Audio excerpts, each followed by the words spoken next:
Okay, everyone, let's do the second study guide. I'm going to try to do this in one video, so let's go. Number one, divide. Oh, seems pretty simple. We're just going to put that in the calculator, right? So we got negative 2.25 divided by 5.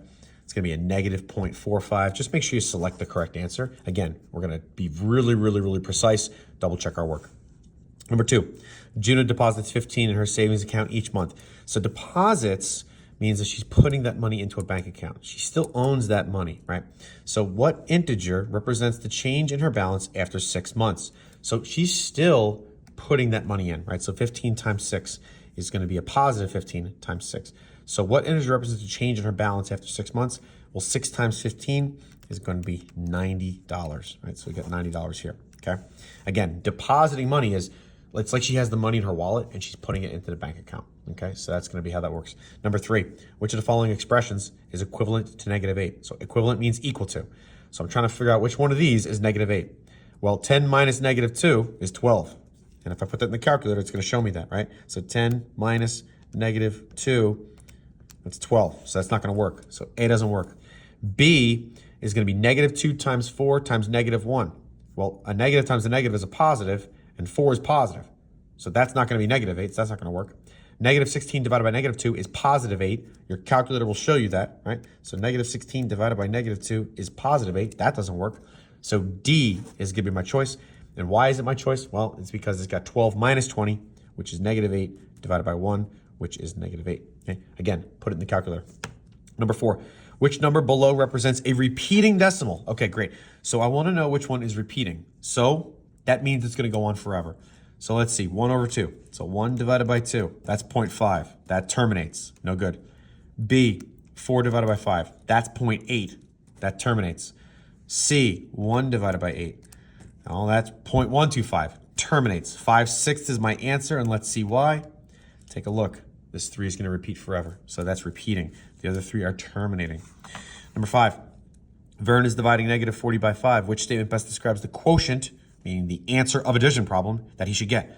Well, what is negative 40 divided by 5? Well, negative 40 divided by 5 is negative 8. So let's see which one which choice here works. It will be a positive integer. Well, it's not positive. An integer just means whole number. It's not positive, which means we can also cross out C. It's not positive. So B says it will be a negative integer greater than negative 40. Well, negative 8 is greater than negative 40. It's bigger than negative 40. Think of it like this. Would you rather owe me $40 or would you rather owe me $8? Yeah, you'd rather owe me 8. So B is the answer. D doesn't work because it's not less than negative 40. Okay? Weird question. Hopefully you're doing great. Number 6. Hot air balloon is descending at a constant rate. After 4 minutes, the balloon has descended 280 feet. What is the rate per minute? Okay, so after 4 minutes, it went 280 feet, descended. So 4 minutes, it was negative 280 feet. So what is it per minute? How many feet per minute, per 1 minute? Well, we know in 4 minutes, it's negative 280. So we're going to divide to see what it's doing in 1 minute, which is going to be negative 70. Be careful of the number. It's negative because it said descending. So it's B. Number 7. I don't like this question. You're not going to see it on the test. But if you went ahead and did it, which represents the diagram? Well, it looks like I've got negative 4, negative 8, negative 4, negative 8. There are 2 sets of negative 8s. A is our answer because 2 times negative 8 is negative 16. Again, the 2 sets of negative 8. Okay. Number 8, evaluate the expression. Okay, well, I've got a calculator. So I'm going to do my negative 1 over 4. And that's going to be times, parentheses, negative 8. I'm just going to make that happen in my calculator. I got 2. B is 2. Number 9, evaluate. Great, I'm going to do the same exact thing. Negative 8 divided by, parentheses, negative 1/4, 32. Positive. Make it happen, right? A feather fell off of a bird that was flying 10 feet above the ground.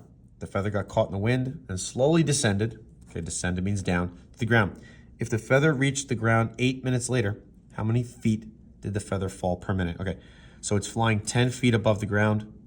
Okay, if the feather reached the ground 8 minutes later, how much did the feather fall per minute? Okay, so it's only 10 feet and it's divided by 8 minutes because we want to know what's happening per 1 minute. So this is going to be a weird answer. So it's going to be 10 divided by 8, which is 1.25. Now we got to be careful. How many feet did the feather fall per minute? It's descending. It's going downhill. Now, the answer is 1.25. Okay, but none of our choices are negative, or none of our choices are positive here. So this problem really should be, how many is it falling? Well, it's falling at a rate of negative 1.25 feet per minute, which is our answer. So this would be a case where you'd say, ooh, well, I know the answer is 1.25, but I don't have that, right? So we have to understand that sometimes when we get the answer, we have to pick the best solution, the best choice, and it's going to be A, okay? One more, and I am going to take a little break because I don't want to make this too long. Number 11, which of the following shows a correct application, hope you can see this, of the distributive property? Okay, well, let's find out. Negative 2 times negative 1 plus 4 equals negative 2 times 8, negative 8. All right, well, I could just put this in the calculator and see if one side of my equal sign matches the other. This one doesn't, because this is negative 2, and if I were to do this in the calculator, or in the parentheses, it's 3. Well, that's not what it says, so it doesn't work. Negative 4 times negative 2 plus 6. Okay, well, negative 2 plus 6 is 4. So negative 4 times 4 is not the same. Oh, it is the same as 8 minus 24. Interesting. Let's see what's going on here. Negative 2 plus 6 is 4, times negative 4 is negative 16. And that's going to equal 8 minus 24, which is negative 16. Huh, that's a silly question. So B is my answer. Let's see why C isn't. If I distribute this negative sign to both these terms, they both become negative. This doesn't say they're both negative. And then D, if I did negative 2 minus 5, that's negative 7, times negative 3, well, that's 21. And this is supposed to be negative 9. That doesn't work. Okay, so it's not D either. So the answer is B. Let's take a short break. I'll be back in a minute.